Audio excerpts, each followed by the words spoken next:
Hello दोस्तों, welcome back to my channel. आज हम एक्सप्लेन करेंगे मिशन मजनू मूवी को। दोस्तों, ये रियल इवेंट पर बेस्ड मूवी है जहां पर पाकिस्तान इलीगल तरीके से न्यूक्लियर बम बना रहा होता है हिंदुस्तान पर अटैक करने के लिए। लेकिन यहाँ पर इंडिया के कुछ नौजवान सिपाही जासूस बनकर रह रहे होते हैं इनके इस नापाक इरादे को खत्म करने के लिए। हम इस मूवी में देखेंगे वो उन्हें रोक पाते हैं या नहीं, और उन्हें इन्हें रोकने के लिए किन किन चीजों का सामना करना पड़ता है। चलो और टाइम जाया ना करते हुए मेन स्टोरी शुरू करते हैं। मूवी के शुरू में हम 1974 का समय देखते हैं पाकिस्तान में। यहाँ पर कुछ लोग नमाज पढ़ रहे होते हैं और यहाँ पर हम तारिक को देखते हैं। वो नमाज पढ़ने के बाद एक अनवर नामी आदमी के पास आता है और उसे अपने अंकल की दुकान में काम लगाने को कहता है। दरअसल तारिक बहुत अच्छे कपड़े सिलता है और अनवर के अंकल की कपड़े सीने की दुकान होती है। और यहाँ पर अनवर उसे बोलता है ऑलरेडी उनके पास बहुत सारे लोग काम करते हैं तो तुम्हें नहीं रखेंगे।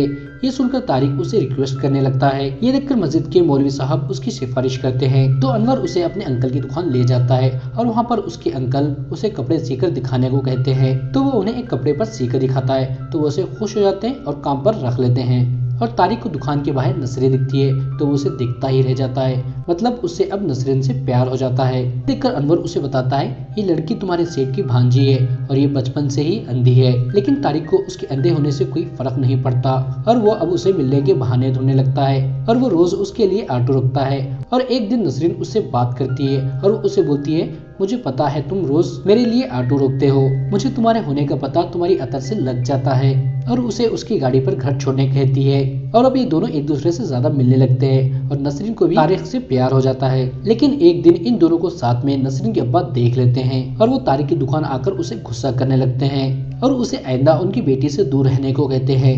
लेकिन यहाँ पर तारिक उन्हें बोलता है वो नसरीन से प्यार करता है और वो नसरीन से शादी करना चाहता है। लेकिन उसके बाबा उसे मना करते हैं पर उनके साले साहब उन्हें समझाते हैं लड़का बहुत अच्छा है, तुम्हें ऐसा लड़का कहाँ पर भी नहीं मिलेगा। और यहाँ पर नसरीन भी होती है और वो अपने बाबा से बोलती है मैं तारिक से प्यार करती हूँ और मुझे तारिक जैसा प्यार करने वाला लड़का कभी भी नहीं मिलेगा। और वो ना चाहते हुए भी उनकी बात मान जाते हैं और इन दोनों की शादी कर देते हैं। अब हम आगे देखते हैं 18 मई 1974 को इंडिया अपना पहला न्यूक्लियर बम टेस्ट करता है और उसमें सफल हो जाता है। और ये खबर जैसे ही पाकिस्तान के बड़े ऑफिसरों को पता चलती है वो सब तिलमिला जाते हैं और सब इकट्ठा होते हैं और वो भी अब तय करते हैं वो घर पर घास खाएंगे लेकिन अपने देश में न्यूक्लियर बम बनाकर रहेंगे। लेकिन उनके पास इतना बजट नहीं होता कि वो न्यूक्लियर बम बनाए और ना ही न्यूक्लियर बम बनाने के लिए साइंटिस्ट। तो वो लोग यूएसए से AQ खान को बुलाते हैं। ये बंदा है तो पाकिस्तान का लेकिन रहता था वो यूएसए में और ये दुनिया का सबसे खतरनाक साइंटिस्ट होता है बम बनाने के मामले में। और ये न्यूक्लियर बम बनाने के लिए पैसे उसका सामान दूसरे देश लेते हैं ब्लैक मार्केट से। और अब देखते ही देखते इनका काम जोरों शोर से चालू होता है और ये लोग इसके साथ ही साथ हिंदुस्तान में एटॉमिक बम बनाने पर रोक लगा देते हैं। अब हम 1977 का समय देखते हैं जहाँ पर तारिक और नसरीन अपनी शादीशुदा जिंदगी खुशहाल गुजार रहे होते हैं। अब नसरीन प्रेग्नेंट भी हो जाती है और यहाँ पर तारिक नसरीन के पेट को छूता है और कुछ सोचने लगता है। जहाँ पर हम देखते हैं एक आदमी सुसाइड कर रहा होता है और एक खिड़की में से उसे एक छोटा सा बच्चा देख रहा होता है। और यहाँ पर नसरीन को महसूस होता है तारिक परेशान है तो वो उससे पूछती है क्या बात है। तो वो बोलता है कुछ नहीं, जरा सी घबराहट है, बहुत बड़ी जिम्मेदारी आ रही है ना। और आगे हम मिस्टर काउ को देखते हैं। ये रॉ कमांडो के चीफ ऑफिसर होते हैं और ये यहाँ पर पीएम इंदिरा गांधी से मिलने आते हैं।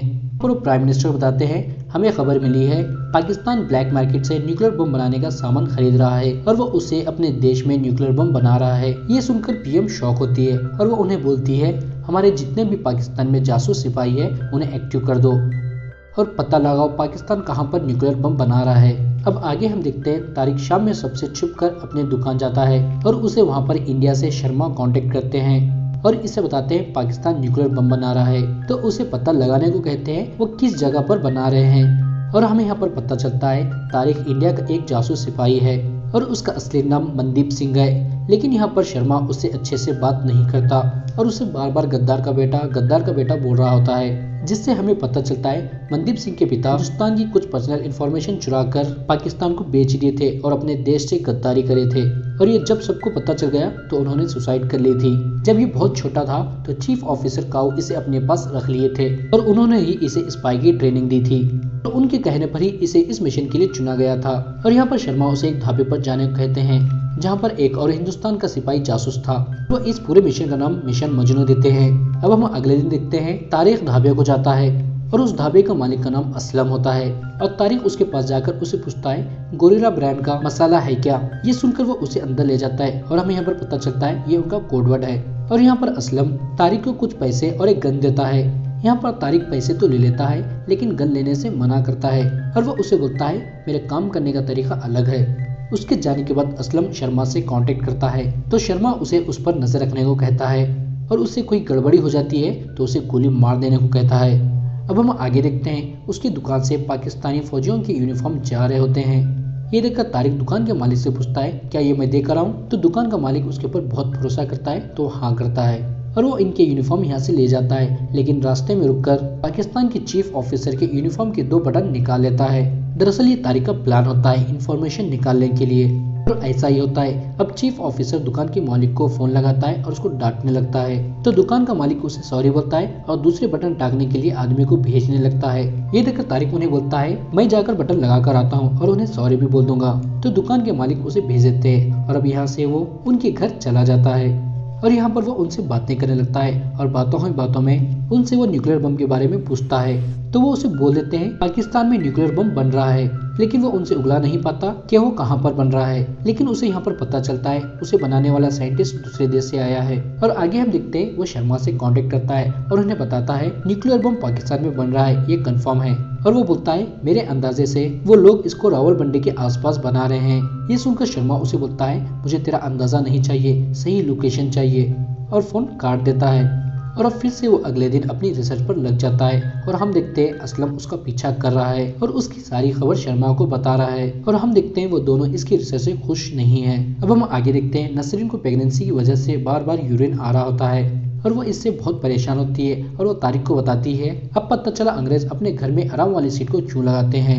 ये सुनकर तारिक के दिमाग के घोड़े दौड़ने लगते हैं और उसे याद आता है साइंटिस्ट दूसरे मुल्क से आया है। तो अब वो साइंटिस्ट का नाम जानने के लिए इंग्लिश टॉयलेट की दुकान ढूंढने लगता है और उसे एक दुकान मिल जाता है जहाँ पर इंग्लिश टॉयलेट मिलते हैं। और इस दुकान का मालिक उसे बोलता है हमारे पास स्टॉक नहीं रहते, हम इन्हें ऑर्डर दे के मंगाते हैं। तो तारिक उसे कुछ पैसे देता है और अपने लिए मंगाने के लिए कहता है और उसे पूछता है क्या हाल ही में इसे कोई और ने मंगाया था। तो दुकान का मालिक उसे बोलता है हाँ मंगवाया था और उसके घर का एड्रेस भी है मेरे पास। तो तारिक उसके पास से उस घर का एड्रेस ले लेता है और यहाँ से उस घर के बाजू वाले घर जाता है और उसे वहाँ पर एक दादी माँ मिलती है और इसे उनसे पता चलता है यहाँ पर एक फैमिली रहती है और फैमिली में हस्बैंड तो पाकिस्तान का है लेकिन उसकी वाइफ फॉरेनर है और उनके 2 बच्चे हैं। तो यहाँ से अब तारिक उनका नाम जानने के लिए उनके बच्चों के स्कूल जाता है और स्कूल में सिक्योरिटी गार्ड को कुछ पैसे खिलाकर स्कूल की एडमिशन फाइल को देखता है तो उसे पता चलता है साइंटिस्ट का नाम AQ खान है। और अब हम यहाँ इंडिया में देखते हैं सोनिया गांधी PM का इलेक्शन हार जाती है और उनकी जगह पर अब मोरारजी देसाई हिंदुस्तान के प्राइम मिनिस्टर बनते हैं और इनसे मिलने के लिए यहाँ पर मिस्टर काऊ आते हैं। तो मिस्टर काऊ को प्राइम मिनिस्टर इस मिशन को बंद करने के लिए कहते हैं। ये सुनकर मिस्टर काऊ हैरान होते हैं और वो उन्हें बताते हैं हमारी वजह से ही इसराइल मोसाद उस फैसिलिटी को ढूंढकर उसे नष्ट करना चाहते हैं। बोलते हैं अगर हम इसको नहीं रोकते और पाकिस्तान न्यूक्लियर बम बना लेता है तो वो इस न्यूक्लियर बम को आतंकवाद को बेचेगा जिसकी वजह से वर्ल्ड वॉर 3 भी हो सकता है और इसीलिए इसराइल भी पाकिस्तान को रोकना चाहती है। लेकिन प्राइम मिनिस्टर उसकी बात नहीं मानते और वो चाहते हैं ये काम हिंसा से नहीं बातचीत से हो। ये सुनकर मिस्टर काऊ अब अपनी जॉब से रिजाइन दे देते हैं और वो अपने कलीग को आखिरी ऑर्डर देते हैं ये मिशन को प्राइम मिनिस्टर से छुपाकर चालू रखने का। और आगे हम देखते हैं तारिक अपनी दुकान जाकर शर्मा से कांटेक्ट करता है और उन्हें बताता है इस न्यूक्लियर बम को बनाने वाले का नाम AQ खान है। ये सुनकर शर्मा उसे बोलता है भाई मुझे ये सब जानना नहीं है, बस तू वो कहाँ पर बन रहा है उस जगह का नाम पता कर। ये सुनकर तारिक उसे बोलता है ये नाम हमारे मिशन के लिए बहुत इंपॉर्टेंट है। ये सुनकर शर्मा उस पर भड़क जाता है और उसे बहुत बुरी तरह से बात करने लगता है और उसे फिर से गद्दार का बेटा कहता है और इस मिशन से उसे निकाल देता है। इस बात से तारिक को बहुत गुस्सा आता है। यहाँ से वो जाने लगता है लेकिन बाहर उसे नसरीन के अब्बा मिलते हैं और उसे पूछते हैं कब से चल रहा है ये। दरअसल उन्हें लगता है तारिक का किसी और लड़की से चक्कर चल रहा है लेकिन यहाँ पर असलम उन्हें बात करते हुए देख लेता है और उसे लगता है तारिक की पोल खुल गई है। तो वो जाकर ये बात शर्मा को बताता है। ये सुनकर शर्मा उसे तारिक को खत्म करने का ऑर्डर दे देता है और अब असलम अपनी गन लेकर तारिक के घर जाता है और उसके घर का दरवाजा खटखटाता है और वो जैसे ही बाहर आता है उसे गोली मार देता है। दोस्तों ये वीडियो हम यहीं पे खत्म करते हैं। आगे की स्टोरी हम इसके अगले वीडियो में कंटिन्यू करेंगे जिसका लिंक आपको डिस्क्रिप्शन और कमेंट में मिल जाएगा, जाकर वो देख लें। और जाते जाते वीडियो अच्छा लगा तो वीडियो को लाइक करें और ऐसे वीडियो का एक्सप्लेनेशन सुनने के लिए हमारे चैनल को सब्सक्राइब करें।